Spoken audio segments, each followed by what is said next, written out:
얼마 전에 영락교회 김은성 목사님께서 이런 칼럼을 쓰신 적이 있습니다. 이분 자신의 이야기는 아니고요. 자신이 정말 잘 아는 지금은 소천하신 한 목사님의 이야기래요. 그 목사님이 한창 목회하실 때 김은성 목사님한테 그랬답니다. 나는 5월이 오는 게 무섭다. 5월이 오는 게 무섭다. 나가는 돈이 많아서 뭐 그것도 좀 우리는 좀 무섭긴 합니다만은 그건 아니고요.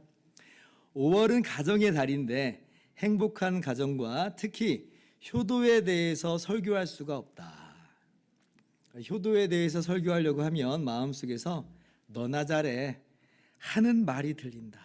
부끄러워서 어떻게 하나. 그래서 마음이 너무 힘들다는 거예요. 어찌된 연고인가 하니 이 목사님이 홀어머니 슬하에서 성장을 했고요. 아들도 자기 혼자랍니다. 그래서 그 어머니께서 지극정성 키운 거죠. 이 자식 하나만 바라보고 고생도 많이 하시고요. 그래서 이 어머니의 소원은 뭐냐? 자식이 잘 되는 것, 며느리 보고 손주 보는 것이었대요. 이 목사님이 이제 전도사 시절에 결혼을 했고 손주들도 태어났습니다. 어머니의 기대대로 뭔가 되는 것처럼 보였어요. 그런데 몇 년 후에 어려운 일이 생겼답니다. 이 목사님이요 어머니를 모시고 살았는데 목사님 내외하고 어머니하고 이 간에 크고 작은 갈등이 생긴 거예요. 그리고 목사님 내외는 이제 뭐 교회 일에 바쁘고 또 자녀 양육 때문에 어머니께 좀 소홀하고 그랬답니다. 어머니는 어머니대로 기대가 컸는데 그런 거예요. 그러니까 이제 어머니께서 당신이 따로 나가서 사시겠다 이제 그러셨다는 거예요. 많이 만류를 했지만 결국 나가셨고 왕래는 뜸해졌답니다. 그래서 이 목사님이 자신이 불효자가 됐다고 무척 힘들어 한 거예요. 무슨 자세한 에피소드가 나와 있는 것은 아니었습니다만은 우리가 대충 예상이 되는 면들이 있잖아요. 고부 갈등이야 우리 사회 속에서 어느 집이다 있는 문제들이고, 그리고 게다가 호르몬이를 모시고 산 거니까 이게 참 쉽진 않았겠다라고 하는 생각이 딱 들잖아요. 그래서 이러한 일들을 겪으면서 자신은 효도에 대해서 설교하기가 두렵다라고 하는 것이에요. 김은성 목사님이 이 글의 마지막에서 이렇게 썼습니다. 그래도 이 목사님은 양심이 살아있는 목사님이었습니다. 불효하면서도 아무렇지도 않게 태연하게 효도에 대해서 설교를 하고 있다면 그것은 도리어 양심이 죽은 사람과도 같습니다. 사실 이게 우리 목회자들의 딜레마죠. 성경에 나오는 많은 실천적 부분들에 있어서 설교를 안 할 수는 없고, 설교를 하자니 너나 잘해 하는 이런 마음이 올라오고 정말 아주 곤혹스럽거든요.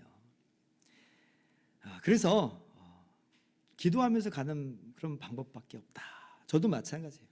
주님, 참으로 연약하기 그지없지만 성령님을 의지하여서 있는 그대로의 말씀을 전하고 저도 말씀 붙들며 살겠습니다. 주여 우리를 불쌍히 여겨주시고 힘을 더하여 주옵소서.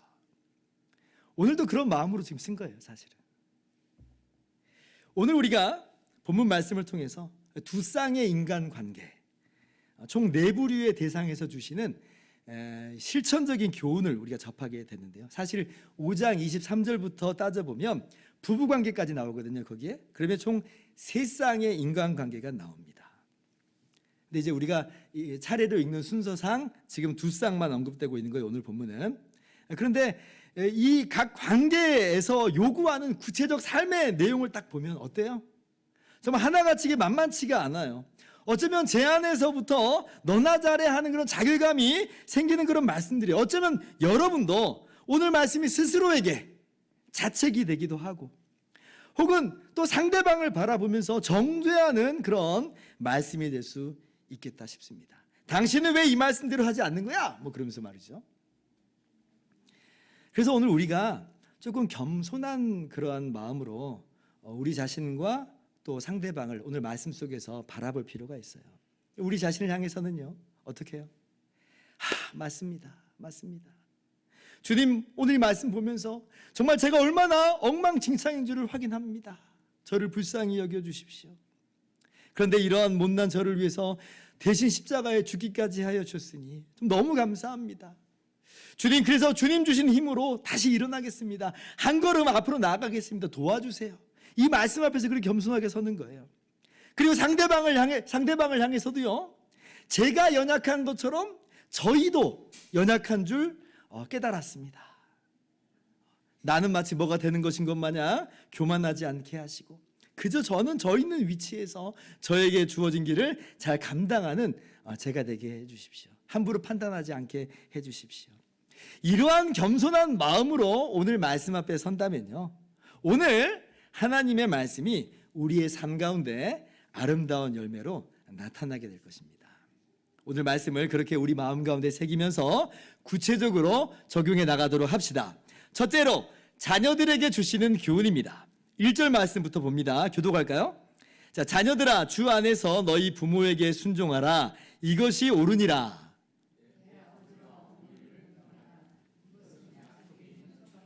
같이요. 이로써 내가 잘되고 땅에서 장수하리라. 아멘. 자녀들아, 주 안에서 너희 부모에게 순종하라. 여러분, 왜 우리가 부모님께 순종해야 합니까? 제가 이런 글을 읽어본 적이 있어요. 한 아기가 하늘나라에서 지상으로 내려가게 됐대요. 근데 이제 걱정이 되는 게 한둘이 아닌 거예요. 그래서 세상에 태어나기 전날 밤에 마지막으로 하나님하고 대화를 나눴답니다. 하나님하고. 하나님, 내일 저를 지상으로 보내실 거라고 하는 이야기를 들었어요. 근데 이렇게 작고 무능력한 아기로 태어나서 어떻게 살라고 그러시는 거예요. 그래서 내가 너를 위해 천사를 한 명 준비해 두었지. 그 천사가 너를 돌봐줄 거야. 근데요, 하나님, 저는 사람들의 말도 모르는데 어떻게 제가 사람들의 말도 알아들을 수 있겠어요? 너의 천사가 세상에서 가장 감미롭고 아름다운 말로 너에게 이야기해 줄 거야. 그리고 인내심과 사랑으로 너에게 말하는 걸 가르쳐 줄 테니 걱정하지 마라. 그러면 제가 하나님께 말하고 싶을 때는 어떻게 해요? 그러면 너의 천사가 너의 손을 잡고 어떻게 기도하면 되는지 알려줄 거란다. 지상에서는 나쁜 사람도 많다고 하던데요. 너의 천사가 목숨을 걸고서라도 너를 보호해 줄 거야. 이제 그 순간 벌써 이제 지상에서 목소리가 딱 들리기 시작하는 거예요. 이제 내려갈 때가 된 거죠. 잠깐만요, 하나님. 지금 제가 떠나야 하는데 그 천사 이름이라도 좀 알려주세요. 얘야, 내 천사를 너는 엄마라고 부르게 될 거다. 엄마. 맞죠? 천사예요. 하나님께서 주신 천사예요. 한민복 시인이요, 성선설이라고 하는 시를 썼는데요, 그 전문을 제가 읽어드릴게요. 손가락이 10개인 것은 어머니 뱃속에서 몇 달 은혜 입나 기억하려는 태아의 노력 때문인지도 모릅니다. 태아가 10달 동안 뱃속에 있잖아요. 한 달, 두 달 세보는 거예요. 10까지 딱 세니까 태어났어요. 그래서 손가락이 10개. 엄마에게서 이렇게 태어난 그 은혜가 우리가 있죠. 부모님의 그 기르시는 은혜가 있습니다. 그래서 우리가 그 은혜를 기억하려고 10손가락을 가지고 태어났는데, 근데 이거 다 까먹고 마치 자기가 혼자서 이 땅에 태어난 것인 것 마냥 왜 순종해야 하는지도 망각하고 그렇게 철없이 사는 경우가 덜어 있어요. 왜 순종해야 하는가? 이건 사실 굉장히 어리석은 질문이죠. 이건 물어볼 필요도 없는 거예요. 그래서 안 그래도 우리가 순종하는 것이 마땅한데, 그런데 오늘 말씀을 보면 그 순종의 가장 궁극적인 이유가 무엇인지를 명확하게 말씀해 주세요. 왜 우리가 순종해야 되는가? 2절 말씀.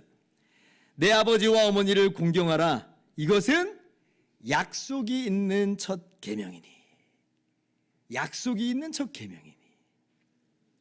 지금 이게 뭘 두고 말씀하시는 거냐면 구약에 10계명을 두고 하시는 말씀입니다. 10계명은 크게 두 부분으로 나눠지죠. 1계명부터 4계명까지는 하나님께 대한 계명이라 그러고, 그리고 5계명부터 10번째 계명까지는 사람에게 대한, 사람을 향한 계명이라고 그래요. 근데 그 두 번째 부분의 첫 번째 계명, 그러니까 5계명이죠. 뭐예요? 내 부모를 공경하라. 이게 약속이 있는 첫 계명이라는 거예요. 내 부모를 공경하라. 이 계명을 두고 지금 하시는 말씀이에요. 그래서 부모 공경은 단순한 권면 차원의 이야기가 아니에요. 부모 공경은 변함이 없는 하나님의 말씀이고 하나님의 법이에요.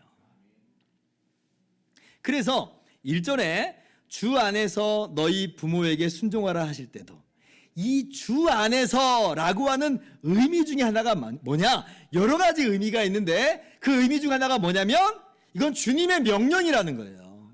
주님의 명령이다. 때로는 우리 부모님이 좀 못마땅하고 부모님에 대해서 반항심이 올라오고 도대체 부모님이 나한테 해준 게 뭐가 있습니까? 라고 하는 마음이 든다 할지라도 그래도 아니다라는 거예요. 부모 공경은 주님의 명령이다. 주 안에서. 나중에 부모가 약해지고 병들고 돈도 없는 시기가 찾아올 겁니다. 어쩌면 자녀의 인생 속에서 부모가 짐이 되는 그런 시간이 찾아올 수도 있어요. 그러나 그때에도 우리 자녀된 우리들은요, 주님의 명령을 따라서 부모님을 공경해야 됩니다. 이것이 오늘 우리에게 주시는 첫 번째 교훈입니다. 둘째는 아버지들에게 주시는 교훈입니다. 4절 말씀 같이 읽어볼까요? 시작. 또 아비들아 너희 자녀를 노엽게 하지 말고 오직 주의 교훈과 훈계로 양육하라. 자, 먼저 아버지들에게, 어머니도 포함입니다. 자, 먼저는 노엽게 하지 말라 그러죠. 노엽게 하지 말라. 자녀를 노엽게 하면 안 돼요. 저희 교단에 교정사역을 하시는 한 목사님이 신문에 이런 칼럼을 기고한 적이 있습니다. 조금 극단적인 경우인데 한번 들어보세요. 아주 예전에 부산에서 아들이 아버지를 살해한 사건이 있었습니다. 아들은 박사예요. 유학까지 다녀온 유학파입니다. 안정된 직장도 있었습니다. 아버지는 어느 기업의 이사였어요. 교회에서는 장로였고 어머니는 권사님이었습니다. 남들이 볼 때는 정말 안정된 직장이고 그리고 부러움의 대상이고 그렇죠? 그런데 아들이 술 한잔하고 아버지를 살해한 거예요. 아들이 이제 감옥에 갇혔습니다. 수감 생활을 하는 거예요. 그러니까 이제 어머니인 권사님이 아들의 이 상담을 좀 해달라고 목사님께 요청을 한 거예요. 그래서 이제 상담을 하는데 그 상담하는 과정 가운데서 왜 아들이 그랬는지 그 이유를 알게 됐대요. 그 이유가 이런 겁니다. 아버지는 장로와 이사로 사회에서 많은 존경을 받았지만 집에서는 폭군이고 악마였대요.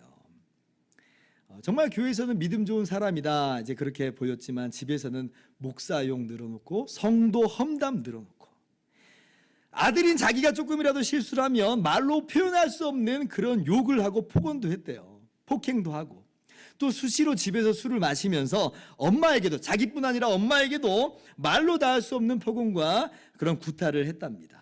그래서 자기는 아버지를 죽인 게 아니라 사탄인 괴물을 죽인 것이다. 이제 그렇게 얘기했다는 거예요. 여러분 그 무엇으로도 이 사람이 저지른 이 살인은 정당화될 수 없습니다. 그건 분명한 거예요. 그러나 다른 한편 부모에게도 커다란 실책이 있다는 것을 부인할 수가 없어요. 오늘 말씀 뭐라고 말씀하세요? 분명히 너희 자녀를 노엽게 하지 말라 말씀하셨는데 폭언과 폭행을 일삼았다는 것은 거기에서부터 불행의 씨앗을 뿌린 것이라 할 수 있는 것이에요. 교도소에 있는 수용자 중에 끔찍한 범죄 행위를 하거나 문제가 많은 수용자일수록 공통점이 있는데 어린 시절에 이 부모님으로부터 폭언과 폭행에 시달린 사람들이 많다는 거예요. 폭언과 폭행. 그 사람들은 마음에 폭탄을 하나씩 가지고 살아간대요. 부모의 폭언과 폭행이 자녀에게 폭탄을 안겨다 준 거나 다름이 없다는 거예요. 안타까운 건 처음에는 안 그랬을 텐데요. 처음에는 안 그랬을 거예요. 누가 그러더라고요. 이 세상에서 가장 소통을 잘하는 사람이 누구냐? 누구예요? 김창옥. 아니에요. 어린아이의 부모다. 소통의 대가는 누구냐? 어린아이의 부모라는 거예요. 이 부모를 따라올 사람이 없대요. 공감에 있어서는 부모를 따라올 사람이 없다.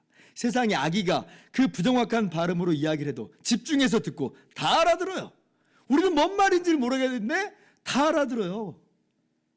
뭐 이상하게 말을 해도 사랑스러운 눈으로 바라보고 끄덕여주고 그저 바라보는 것만으로도 행복하다는 마음으로 눈을 떼질 않아요. 그죠? 그랬어요. 그런데 왜 시간이 흘러가면 이 소통의 대가가 불통과 단절의 아이콘이 되는가? 폭언과 심지어 폭행까지 하게 되는가? 라고 하는 이제 그런 글이었습니다. 너희 자녀를 노엽게 하지 말라. 폭언과 폭행, 자존심을 상하게 하고 무시하고. 목사님, 이게 다 사실 다 자식 잘 되라고 하는 거잖아요. 예, 맞아요. 우리가 그렇습니다. 근데 그래도 폭언과 폭행은 안 돼요. 그리고 무엇보다도 우리가 공감하고자 하는 의지, 소통하고자 하는 의지를 조금 더 굳게 붙잡을 필요가 있어요. 노엽게 하는 게 아니라 이해하려고 애를 쓰는 거예요, 우리가. 옛날처럼. 목사님, 정 너무 늦은 것 같아요. 옛날에 이 말씀을 들어야 되는데 너무 늦게 들은 것 같아요. 어떻게 하죠? 김동호 목사님께서 뉴질랜드에 집회를 인도하러 갔을 때 한 장로님께 이런 이야기를 들었답니다. 이 장로님의 큰딸이 자기 주관과 고집이 센 자녀였대요. 근데 어느 날 장로님이 너무 화가 나가지고 그만 이 딸의 뺨을 때렸대요. 딸이 오죽했으면 이제 그랬나 싶은 생각도 좀 듭니다. 근데 그러니까 이 딸이 눈을 똑바로 뜨고 하는 말이, 아버지는 장로님이라고 그러지만 저는 아버지에게서 전혀 예수님을 찾아볼 수 없습니다. 나는 무조건 아버지에게 순종할 수는 없습니다. 때리시려면 더 때려보세요! 하고 막 소리를 질렀대요. 여러분 같으면 어떠시겠어요? 어디 이게! 이러면서 한 번 더 때립니까? 근데 이 장로님이 너무 충격을 받았어요. 너무 충격을 받아가지고 잠시 자기 방으로 가서 생각을 했답니다. 뭐가 걸렸을까요? 딸의 말에서 자신을 좀 돌아보게 된 거죠. 아버지에게서 전혀 예수님을 찾아볼 수 없습니다. 이 말이 아마 걸렸을 거예요. 그래서 딸에게 가서 딸의 말을 인정을 했답니다. 그리고 정식으로 사과를 했대요. 미안하다. 내가 앞으로는 정말 예수 믿는 사람답게 살아보겠다. 나이가 있는 아버지들의 입에서 나오기 힘든 말입니다. 자기 자존심을 꺾고 이런 말을 하는 게 쉽지 않아요. 근데 그렇게 미안하다고 이야기하면서 용서를 구한 거예요. 다짐하는 거예요. 그러니까 아버지가 이렇게 얘기를 하니까 딸도 즉시 자기의 잘못을 인정하고 이렇게 모녀간에 부둥켜 안았다는 이야기예요.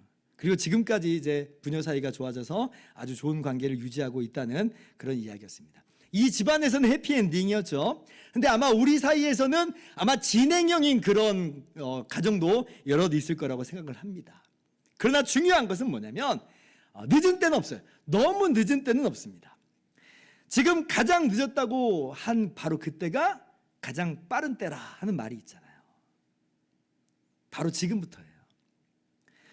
그렇게 부모를 노엽게 하는 것이 아니라 이해하고 공감하려고 하는 여러분의 모든 노력과 수고 앞에서, 또 때로는 미안한 것이 있으면 자존심을 꺾고 미안하다라고 말하는 여러분의 마음 가운데, 여러분의 입술 가운데, 여러분의 가정에 주님께서 주시는 참된 치유와 회복이 가득하게 될 줄을 믿습니다. 자, 그리고 부모에게 또 무엇을 요청해요? 오직 주의 교훈과 훈계로 양육하라 말씀하시죠. 주의 교훈과 훈계로 양육하라. 나의 교훈, 나의 훈계, 내 가치관, 내 세계관이 아니라 주의 교훈과 훈계. 좀 더 정확하게는, 좀 더 바람직하게는 주의 교훈과 훈계로 다져진 나의 가치관. 이게 신행일치라고 하잖아요. 믿음과 나의 삶의 일치, 언행일치, 나의 말과 나의 행실의 일치. 그렇게 주님의 교훈과 훈계로 다져진 그러한 나의 가치관으로 훈계하라.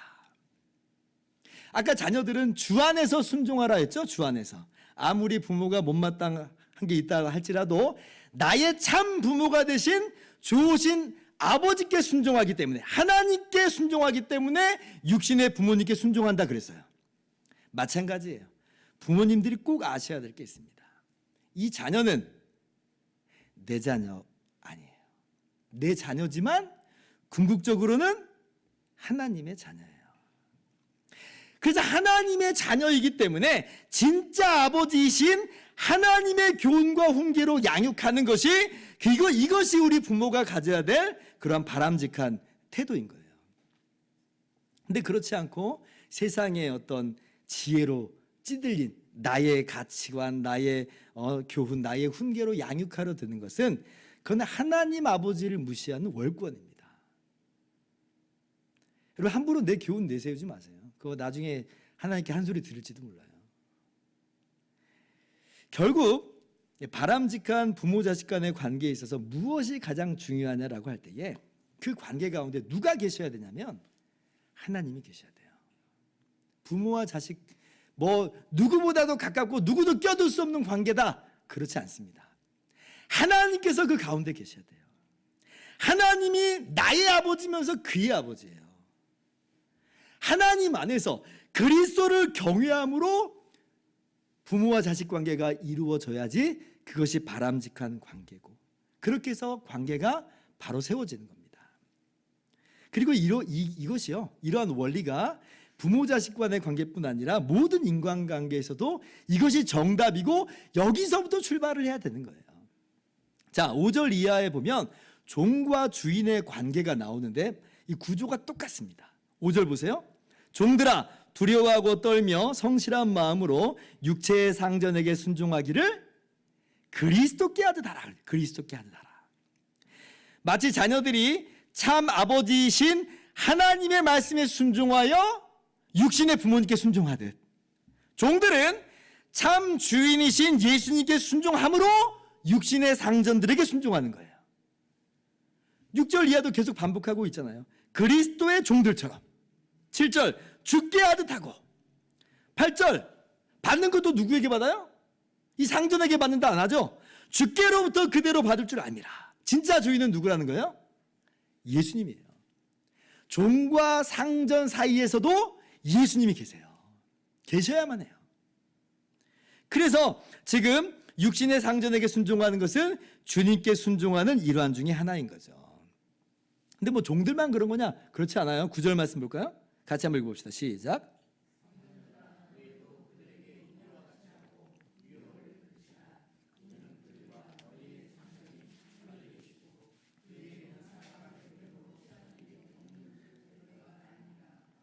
자, 상전들도 뭐라고 말해요? 너희도 그들에게 이와 같이 해요.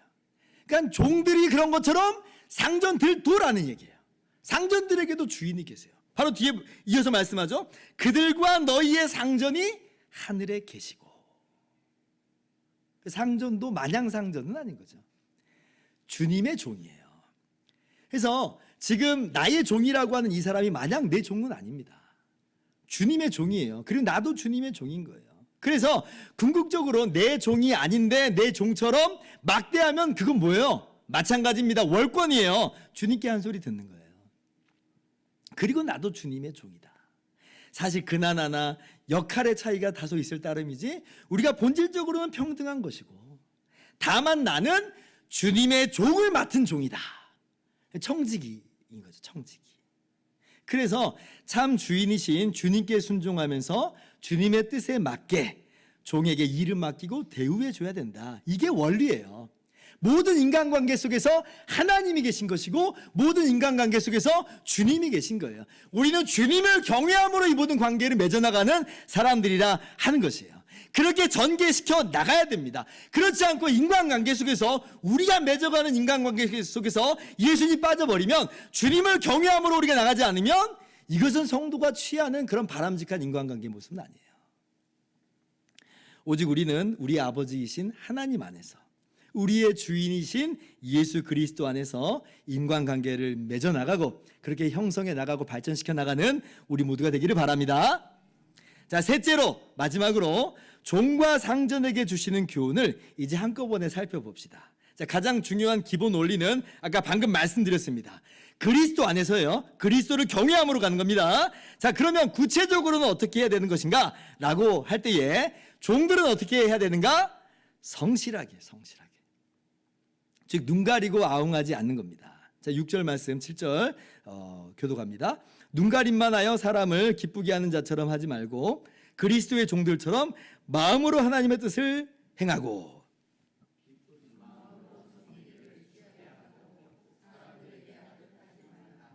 눈 가리고 아웅하듯이 하지 말라는 거예요. 오늘날에는 뭐 종이나 주인이나 그런 관계를 우리 사회 속에서 찾아볼 수는 없지만, 이게 일반적인 경제 활동의 영역에서 볼 때 이 말씀은요, 고용인과 피고용인의 관계로 확대시켜서 볼 수가 있습니다. 근데 보면 어때요? 남들 볼 때만 열심히 하는 그런 사람이 있죠. 안 보면 대충대충 얼렁뚱땅한 사람들이 있어요. 굉장히 얄미워요. 근데 우리도 가끔 그래요. 우리도 그래요. 누구 탓하고 누구 지금 이야기할 게 아니에요. 근데 그러지 말라는 거예요. 그러지 말라는 거예요. 우리가 종이라고 할 때, 우리가 비고용인이라고 할 때 우리가 성실하게 행하는 것이 마땅하다. 좀 내키지 않는 일이라고 할지라도, 귀찮은 일이라 할지라도, 사소한 것 하나라도 하나님이 보시는 것처럼 성실하게 하라. 모든 것을 아시는 주님께 하듯 하라. 이것이 우리의 마땅한 모습이다. 세상에서의 일반적인 가치관은 어때요? 보이는 곳에서만 잘한다 이긴 하죠. 우리가 마트에서 과일 같은 거 사면 어때요? 제일 윗부분은 너무나 아주 그럴듯한데 그 다음 줄 딱 보니까 이거는 좀 약간 찌그러진 것들이 많고 허당인 게 좀 많고 그래요. 이게 세상적인 일반적인 그런 모습이긴 한데, 그런데요, 여러분, 세상에서도 보이지 않는 곳까지 남들이 보든 안 보든 정말 성실하게 그렇게 일하는 사람들도 많습니다. 우리나라 스턴트맨의 대부이면서 무술 감독으로 정말 잘 알려진 정두홍 감독의 이야기예요. 어떤 그 잡지 기자가 물었대요. 스턴트맨이에요. 얼굴이 안 나온 사람이 대역인 겁니다. 아니, 어차피 화면에 얼굴도 안 나올 텐데 뭘 그렇게까지 열심히 하세요? 그랬더니 하는 말. 무슨 말씀을요? 뒷모습에도 감정이 있어요. 이런 말이 들어왔어요. 이분 진짜 열심히 하는 분이거든요. 미켈란젤로의 일화도 유명합니다. 미켈란젤로가 시스티나 성당에 천장화를 그릴 때 이야기해요. 천정하니까 아주 높잖아요. 근데 미켈란젤로가 보이지 않는 그러한 부분까지도 아주 정말 정성스럽게 정말 세밀하게 열심히 그리고 있는 거예요. 그 모습을 본 조수가 물었답니다. 아니 선생님, 아니 저기 어차피 보이지도 않고 아무도 모르는데 뭘 그렇게 정성스럽게 그리십니까? 그러니까 미켈란젤로가 뭐라고 말해요? 정색을 하면서 이랬대죠. 내가 알고 있어. 세상에서도 전문가들이 그렇습니다. 근데 하물며 우리 그리스도인은 어떠해야 하는가? 우리 그리스도인들이 유념해야 될 것이 있습니다. 하나님이 다 보시잖아요. 맞아요. 분명한 사실이 하나님 보셔요. 그래서 우리가 소홀히 할 수가 없는 것도 분명히 맞아요. 그리고 또 하나 더 아셔야 돼요. 뭐냐면 이 세상이 어떤 세상이냐는 거예요. 이 세상이 그 주인이 다스리는 세상이냐? 그렇지 않습니다. 이 세상은 하나님이 지으신 세상이고 하나님이 다스리시는 세상이에요. 하나님의 거예요. 비록 인간의 죄로 인해서 어그러지긴 했지만 여전히 하나님의 것이라는 거예요. 교회만 하나님의 것이고 이 땅은 하나님의 것이 아닌 것, 그게 아니라는 겁니다. 이 세상도 이 땅도 하나님의 것이에요. 따라서 우리가 이 세상에서 성실하게 선하게 가꾸어가는 모든 활동은 주님을 위한 거예요. 주님께 대한 거예요. 그래서 우리는 이 하나님의 세상에, 하나님의 꽃밭에 물을 주고 있는 사람들이다. 우리가 항상 그 생각을 가지고 있어야 돼요. 단순히 육신의 상전들, 고용인을 위해서 일하는 게 아니라 나는 주님의 세상을 위해서 일을 하고 있다. 그래서 우리가 더욱더 성실하게, 남들이 보든 안 보든 우리 주님을 위해서 맡은 일을 성실하게 감당하는 거죠. 그러면 고용인들이 거기서 인정을 또 하는 거예요. 자, 그러면 고용인들은 어떻게 해야 될까요? 구체적으로 고용인들은 갑질을 하면 안 됩니다. 9절 말씀에 뭐라고 말씀해요? 상전들아, 위협을 그치라. 종들에게 위협하지 말라는 거예요. 왜 그래요?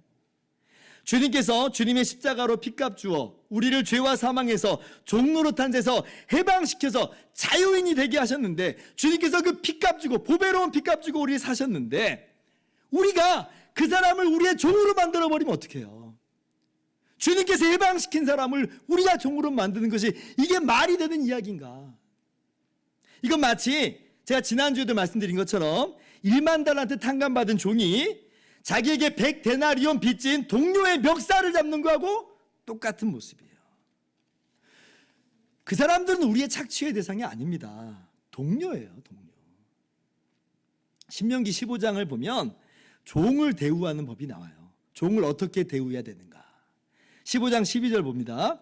내 동족 히브리 남자나 히브리 여자가 내게 팔렸다 하자. 만일 6해 동안 너를 섬겼거든 7째 해에 너는 그를 놓아 자유롭게 할 것이요. 자유롭게 하라는 거예요. 그런데 그 자유롭게 해줄 때에 빈손으로 보내지 말고 후히 주어라. 하나님께서 너에게 복을 주신 대로 양과 곡식과 포도주를 후히 주어라 말씀하세요. 16절 왜 그래야 되는가? 같이 한번 읽어봅시다. 시작.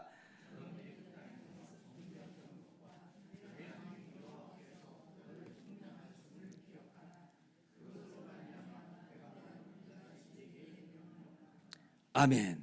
왜 엄하게 하지 말고 왜 후하게 대우해야 되는가? 그 이유가 나와요. 왜 그래요? 하나님이 너를 애굽 땅에서 건져내셨기 때문이다. 그러면 이건 지금 당장 출애굽에서 나온 1세대만 해당하는 말씀이에요? 그렇지 않아요. 그 이후에 모든 이스라엘 사람들에게 주시는 말씀이에요. 즉 하나님의 구원의 은혜를 우리가 항상 기억하면서 우리의 종들을 동료로 대하라는 거예요. 동료로. 마찬가지죠. 주 예수 그리스도의 그 십자가의 보배로운 피로 우리가 구원을 받았기 때문에 그 구원의 은혜를 항상 생각하면서 우리도 넉넉한 마음으로 그들을 대우하는 거예요. 그리고 그것이 우리가 참으로 주님만으로 만족하고 감사한다라고 하는 고백이기도 하죠. 내가 더 갖지 않을지라도 이 사람을 위협하고 갑질해서 내가 조금 더 얻어낼 수 있었는데 나는 그렇지 않아도 주님만으로 만족해. 이 고백이에요. 여러분 세상의 갑질의 원인 뭐예요? 궁극적으로는 욕심이에요. 욕심. 더 하는 나의 탐심이 피고용인에게 돌아갈 수 있는 재화를 가로막아 버리는 거예요. 가로채워 버리는 거예요. 탐심은 곧 우상 숭배니라 하시는 그 말씀을 우리가 기억할 필요가 있습니다. 갑질을 그치고 위협을 그치고 내가 신이 되지 말고 하나님이 나의 주인이심을 기억하면서 그리스도께서 우리의 주인이심을 기억하면서 우리의 피고용인들을 동등한 인격으로 대우해주고 넉넉하게 대우해줄 수 있기를 바랍니다. 이제 말씀을 마칩니다. 우리가 이러한 정말 다양한 인간관계 속에서 세상을 살아갑니다. 그런데 오늘 말씀을 꼭 기억합시다. 중요한 원리가 있어요. 그 원리는 우리는 항상 하나님 안에서 살아가는 사람들이에요. 그리스도 안에서 살아가는 사람들이에요. 가정에서도 하나님이 나의 하나님이고 그의 하나님이다. 일터에서도 주님이 나의 주님이시고 그의 주님이시다. 모든 관계 속에서 주님이 계시고 우리는 그리스도를 경외함으로 행하는 사람들이다 라고 하는 거예요. 우리가 그리스도를 경외함으로 행할 때 우리의 인간관계가 아름답게 변하고 이 세상이 정말 맛깔나는 세상이 될 줄을 믿습니다. 이 쉽지 않아요. 만만치 않다고 했어요. 그러나 우리에게 뭐가 있어요? 주님이 주시는 은혜와 사랑이 있잖아요. 주 안에서라고 하는 또 다른 의미는 뭐냐면 주님께서 우리에게 주신 은혜 안에서예요. 은혜 안에서. 은혜 안에서 우리는 그렇게 나아갈 수 있다라는 것이에요. 우리가 받은 바 그 은혜를 기억하면 우리의 인간관계가 좀 어렵다 할지라도 그냥 나만 이렇게 하는 것처럼 억울한 마음이 좀 들지라도 우리는 감내할 수가 있다. 사랑하는 성도 여러분, 한 명의 자녀로서 또 부모로서 사회에서는 피고용인으로서 또 고용인으로서 주 안에서 인간관계를 맺어가고 그리스도를 경외함으로 인간관계를 발전시켜 나가며 우리에게 맡겨진 본분들을 잘 감당하실 수 있기를 주님의 이름으로 축원합니다.